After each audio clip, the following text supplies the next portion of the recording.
Jadi gini, kalau kita dari basket, memang gini, memang punya kekhawatiran atau concern about size kan. Biar gimana pun basket butuh size. Size matters. Tinggi gitu. Iya. Paling tidak adalah tinggi. Tinggi, tinggi betul. ya gitu loh. Jadi dulu waktu di episode kedua kita ngobrol-ngobrol, gimana kalau kita kawininnya.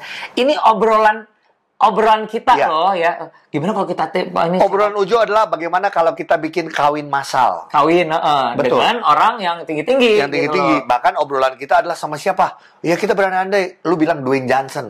Iya. Gua bilang Godzilla.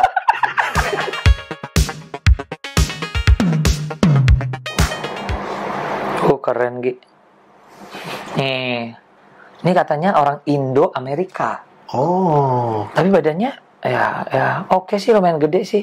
Emang permasalahan terus ya masalah badan ini ya? Makanya kawin-kawinin, Jo. Itu sih bagaikan kita pernah ngobrol ya. Ini udah mulai. Oh, udah mulai. Hey. Enggak, ini video kali ini adalah menanggapi apa yang disampaikan oleh Ahmad Dhani mengenai royalti Agnes Mo. Enggak, gue ngomong masalah itu, malas banget. Kalau Project Bob, kalau lu gimana? Kalau dari sudut pandang lu? Enggak ada sudutnya gue.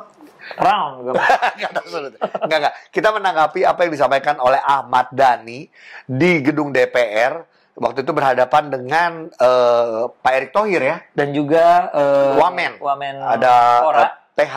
Taufik Hidayat. Betul. Jadi ada pernyataan. Pernyataannya apa, Jo? Pernyataan dari Mas Ahmad Dhani. Ini mungkin brief aja, secara ringkas saja bahwa gini. Saya punya ide out of the box. Out of the box-nya adalah bagaimana kalau kita mendapatkan para calon pemain nasional yang mempunyai Pokoknya gini, naturalisasinya kalau bisa jangan yang bule, tapi yang Korea atau Afrika yang nggak jauh-jauh dari kita, itu aja. Gue gini. Oke, ya tapi gini, tidak salah lu bilang gitu. Kalau ada Korea yang menurut gue bagus atau China, kita pernah bahas China. Kalau bagus, ada kan orang Indonesia yang di China segala macam, kenapa enggak kalau ngomongin basket? Betul. Jadi ini demi masa depan kita, gimana kalau misalnya ada program mengkawinkan para pemain yang kalau dia ngomong gini. Nah, ini yang kedua kalau tadi yang pertama, yang kedua itu yang rame adalah bagaimana kalau kita naturalisasi pemain-pemain yang udah 40 tahun. Nah, itu. Terus kawinkan dengan orang Indonesia. Betul. Siapa tahu anaknya bisa menjadi bibit unggul gitu kan. Iya. Wah, langsung kan rame tuh netizen. Kalau misalnya di gedung DPR pada ketawa karena kaget tuh, idenya gini banget nih, gitu. Tapi netizen juga ada yang pro dan kontra. Banyak kan yang kontra sih. Betul. Nah, pas kita juga terus gue telepon sama Ogi. Ingat gak, Gi? Di awal kita buat podcast yang belum ada from the bench-nya. Yang masih suara doang. Ide gila, kata gue. Bagaimana kalau kita menggalakkan pernikahan dengan warga asing yang punya gen tinggi badan dan juga otot besar. Iya. Lu emang gila ya. Ya jadi gini loh, namanya juga kan kita kalah badan kadang. Basket it's all about size. Nggak bisa bohong. Size matters di sini. Iya. Terus jadi seriusnya nanti anak hasil perkawinan silang antara si dan lang. Pokoknya perkawinan silang warga asing dan warga Indonesia gitu ya. Nanti kalau yang tinggi-tinggi negara berkewajiban untuk menyekolahkan dia dan juga mendidik basket dia dari usia dini sampai universitas di Amerika. Oh, gitu. Iya. Jadi emang udah jadi tarik timnas. Iya, betul. Ini menarik sih. Kenapa muncul kayak gitu, Jo? Karena gini, ada pemain U16 ya. Itu Derek Michael, itu bapaknya Nigeria. Ini seriusan? Iya. Dan dia kemarin juga sempat masuk kan ke sempat masuk ke skuad timnas gitu. Karena nggak boleh ngambil dari liga. Iya. Dan itu menariknya adalah karena emang lu baru umur 16 ya, tingginya udah segitu gitu loh. Gila, tinggi banget. Iya, 15 atau 16 lah. Silakan teman-teman lihat di Derek Michael. Iya. Tinggi banget, sekitar 2 meter 5 cm kalau itu salah. baru umur segitu. Itu baru tingginya, lebarnya 1 meter. lebar. Kayak mau beli kain ya. Lu coba cari deh di daerah Majestic tuh ada. Jadi kelihatan benar, setuju sih Jo. Jadi emang kita dengan perkawinan silang seperti itu pengaruh juga tuh nantinya. Walaupun kita nggak tahu nih, nanti tiba-tiba ada perkawinan silang malah senangnya ke olahraga lain. Tapi buat gua olahraga lain pun juga butuh pemain naturalisasi. Benar. Tiba-tiba bisa udah tinggi besar, dia senang catur. Nah, gak ada gunanya kan. Itu kesian loh. Cuman kita juga masih. Kasiannya apa coba kalau udah 2 meter terus main catur. Wah, duduknya ngangkang. Terus bapaknya bilang, aduh udah kamu badan tinggi gede, kerjaannya cuma ngangkat benteng lagi, ngangkat kuda lagi. Terus gini ibunya bilang, makan. Iya. Cuman ya, maksudnya di olahraga yang lain menurut gue volley, basket, sepak bola itu pun juga. Tapi lu setuju dong? Kita maksud gue gini kayak bercanda ya, ngasih ide tentang perkawinan ini. Tapi gini, balik lagi ke Filipina. Dua-duanya kan Jo, ini juga dua-duanya artinya mau cowoknya Indonesia, ceweknya asing, ataupun kebalikannya ceweknya asing, cowoknya Indonesia. Iya, boleh. Iya kan? Gitu. Nah, walaupun kebanyakan sekarang nih cowoknya asing nih.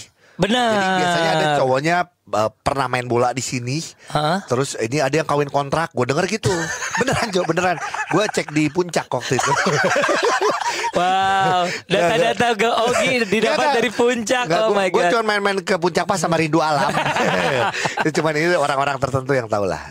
Iya, tapi maksud gue gini, Filipina aja ada yang namanya Phil M. Phil M itu adalah pemain Filipina yang sudah menikah dengan orang-orang Amerika, dan itu tuh orang-orang itu akhirnya karena badannya tambah bagus, terus kultur basketnya juga bagus, ditariklah ke Filipina main untuk negeri ini gitu. Betul. Loh. Negeri itu. Karena Filipina. Iya. Nah maksud gue berarti ini penting nih. Walaupun gue kayak bercanda, ya kenapa enggak sih gitu loh. Siapa tahu sih, maksudnya. Jadi kita pengen apa ya, ngasih tahu buat kalau lu emang suka sama orang asing, misalnya alien. Ya nggak alien. Ya nggak apa-apa, maksudnya ya siapa tahu ini juga bagus juga buat ke depan. Cuman emang kalau bisa sih ada program dari pemerintahnya misalnya. Benar. Berarti kita berdua dari pemain cadangan menghimbau. Iya.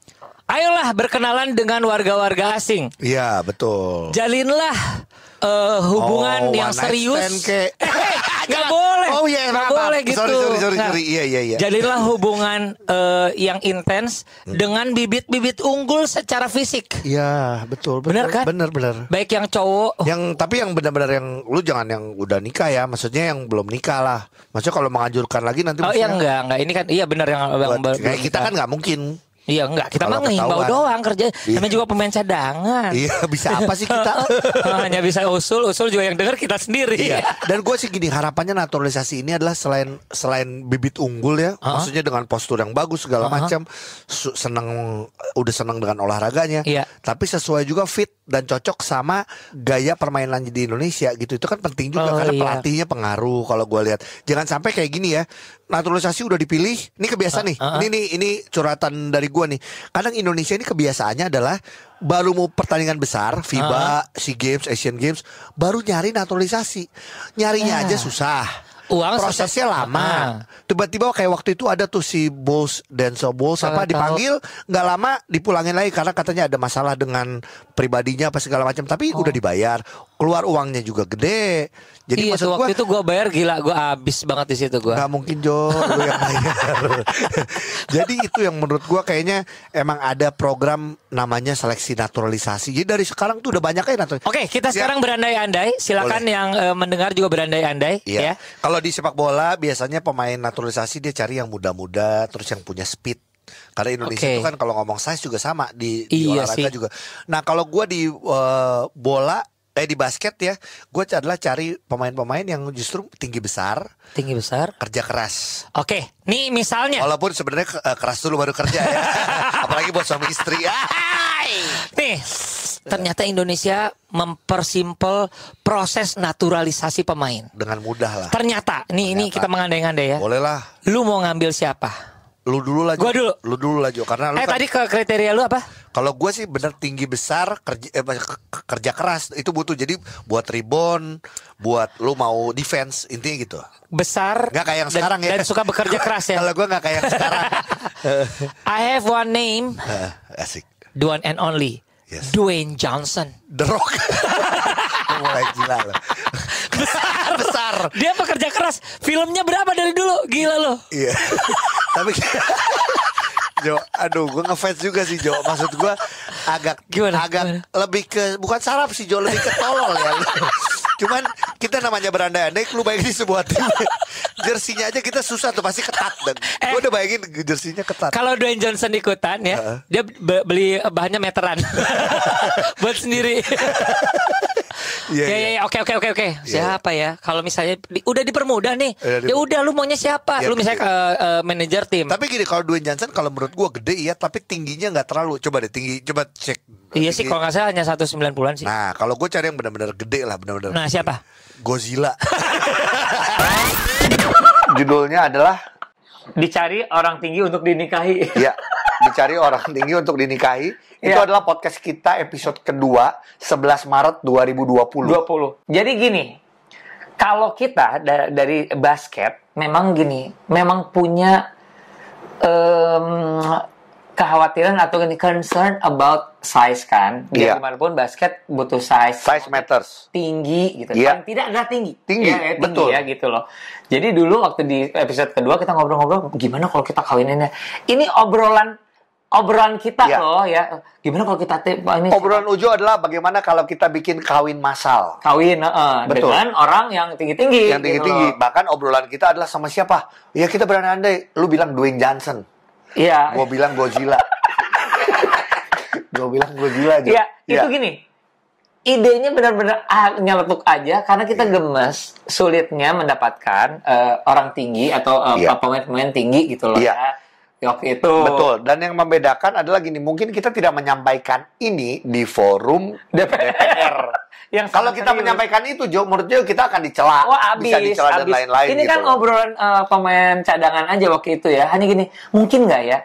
Dengan pertimbangan sebenarnya gini, sayangnya yang disampaikan gue sama Augie di tahun 2020 dan Mas Dani di tahun 2025 di rapat DPR, kalau saja ada riset sainsnya itu mungkin akan lebih meyakinkan. Betul. Mungkin gini, Mas Dani buat gue tidak salah-salah banget. Kalau gue ya boleh bilang secara pribadi tidak salah-salah banget dalam arti kata gini. Mas Dani dengan gaya dia. Tapi masalahnya gini, pada saat lu ada di sidang DPR, mungkin kalau lu menyampaikannya tadi Jo dengan riset dan dengan dengan diplomatis, mungkin orang masih bisa lebih memikir daripada langsung ketawa. Iya. Tapi kenyataannya kalau gua sama Ujo untuk di basket, gua setuju banget kita bikin kawin massal gitu ya. Cari yang gede-gede, cari yang tinggi, dengan harapan walaupun tidak akan semuanya, ada bibit-bibit unggul yang nantinya akan menjadi pemain timnas. Satu itu. Yang kedua, kita juga melakukan riset kecil-kecilan. Ini sudah dilakukan di China. Iya sih. Jadi di China, orang tinggi dikawinkan dengan orang tinggi langsung ditanggung kehidupannya sama pemerintah China. Ini benar kejadian. Nah, anaknya Yao Ming kalau nggak salah nih, kalau nggak salah sedang jangankan anaknya Yao Ming. Yao Mingnya sendiri kayaknya juga satu program deh. Ya mungkin. Karena gini, ibu bapaknya tinggi juga, Gi. Nah, yang kayak gitu-gitulah. Ibu bapaknya juga tinggi. Kalau nggak salah pemain basket juga ibunya deh. Iya. Iya betul. Dan ini pemain yang kemarin U19 juga kan, yang anak yang cewek yang tinggi banget, yang gue bilang gila, gue nggak pernah ngelihat orang sebesar ini kalau nggak di film gitu kan. Ternyata ada kejadian. Nah, jadi sebenarnya emang sudah dilakukan di beberapa negara. Nah, mungkin yang jadi masalah adalah bagaimana Mas Dani ya dengan gayanya dia ceplos-ceplos menyampaikan idenya jadi kayak konyol jadinya. Kalau bisa 4 istri gitu kan, segala macam ya kan. Wah, gini, ya senyum nggak senyum kalau gue buat gue gitu. Tapi gini, gue kayak sama Ujo menyampaikan itu tahun 2020 sebagai pemain cadangan, bukan yang anggota DPR, tapi juga kita mengesampingkan, ini yang paling penting, mengesampingkan masalah etika dan agamanya nih. Iya. Ya. Karena setiap ide gila aja. Nah, gitu loh. tapi pada saat itu diseriuskan sama pemerintah, menurut gue ya, dengan menggunakan aturan dan etika yang jelas, itu bisa terjadi. Iya, maksudnya gini, harusnya kalau misalnya Mas Dani bisa lebih serius, kalau kita sih tidak serius gini. Kalau kita kalau Mas Dani nonton, siapa tahu kita pikirin, siapa tahu ini bisa dipikirin undang-undangnya, tapi undang-undang yang gini, secara etika dan agamanya tidak menyalahi ya. Itu kan yang paling penting, Jo. Karena kan takutnya wah lu kawin massal kayak Sekarang gini, kita rewind sedikit ya, keluar sedikit dari permasalahan Mas Dani dan kita. kesannya kita ada berantem sama Mas Dani. Bukan. Masalah royalti itu aman. Masalah ide. Nah, jadi gini, kita ngomong masalah naturalisasi. Ini kita jujur-jujuran ya. Kita tidak semudah negara-negara tetangga untuk mengambil pemain naturalisasi. Dalam hal ini adalah Filipina. Filipina memang punya sejarah kedekatan dengan Amerika. Betul. Kalau gua nggak salah, coba correct me if I'm wrong, dia tuh berdui kewarganegaraan. Jadi para pemain yang dari Amerika boleh tetap memegang paspornya. Jadi punya dua paspor. Filipina dan kayaknya Thailand juga gitu deh ya. Coba nanti kita pelajari. Jadi gini. Boleh cek ya coba Thailand beri kewarganegaraan nggak? Kalau misalnya itu terjadi juga, sebenarnya kayaknya Malaysia mungkin akan jauh lebih seperti kita. Malaysia juga akan melakukan dong besar-besaran yang namanya ini. Tapi ternyata Thailand duit kewarganegaraan. Nah kalau contoh gini, makanya Malaysia juga tidak. Nah makanya melakukan hal ini. Ini kan kita sempat ngobrol nih, juga sama pihak-pihak yang emang tahu masalah aturan-aturan di Kemenpora dan lain-lain. Ya, masalahnya kita dari dulu emang hanya satu warga negara kan. Jadi pada saat dia mengambil warga negara Indonesia, warga negara yang lama harus dilepas. Itu tuh yang berat. Menurut gue kalau olahraga kita mau maju sebenarnya yang simpel ya. Ya kita kasih duit kewarganegaraan. Gue yakin sebenarnya akan banyak hal baik untuk olahraga. Ini kita ngomong olahraga. Ya, dan tidak melulu basket. Iya, nggak lupa. Tapi masalahnya pada saat kita duit kewarganegaraan, artinya nggak bisa duit kewarganegaraan ini hanya untuk olahraga, kan nggak bisa.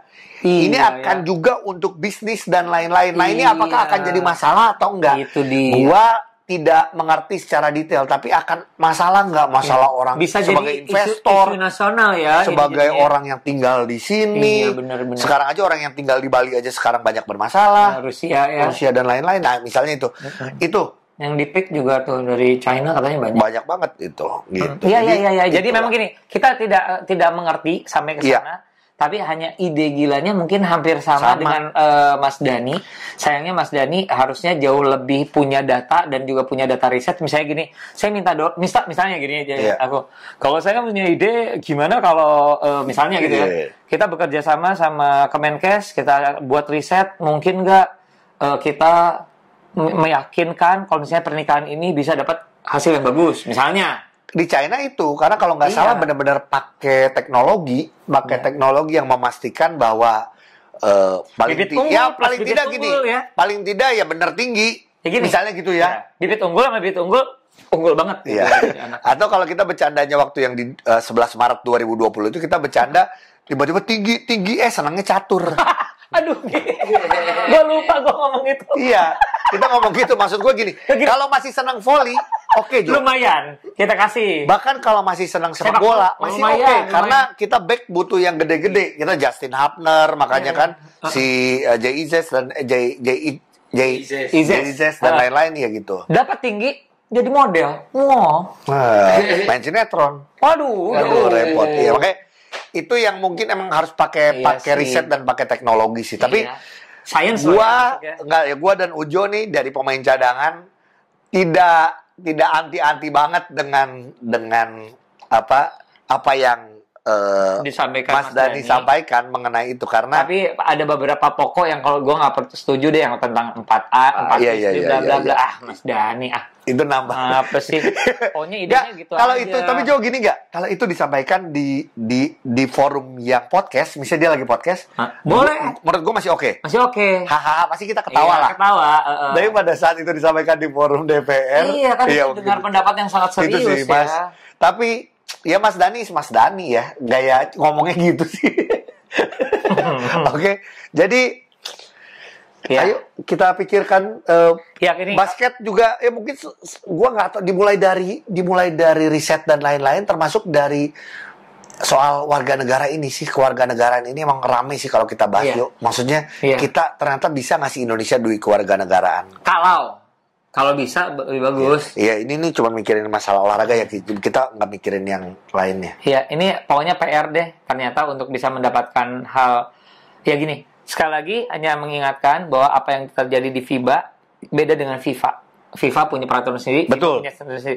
Sebanyak naturalisasi yang kita punya, kita hanya bisa pakai satu untuk di pertandingan timnas. Di pertandingan FIFA ya. Iya, FIBA. Di pertandingan FIBA. Jadi itu permasalahannya. Dan kalau sampai ide ini berhasil, Jo, gue sih akan langsung minta royalti sih ke Perbasi. Apa sih? Nggak bisa, ini kan ide kita. Nggak usah. Tapi kan kayak ini kan sama kayak gue bikin lagu. Nggak perlu. Ide dong, ini ide. Situ Ari Bias. Ari Bais.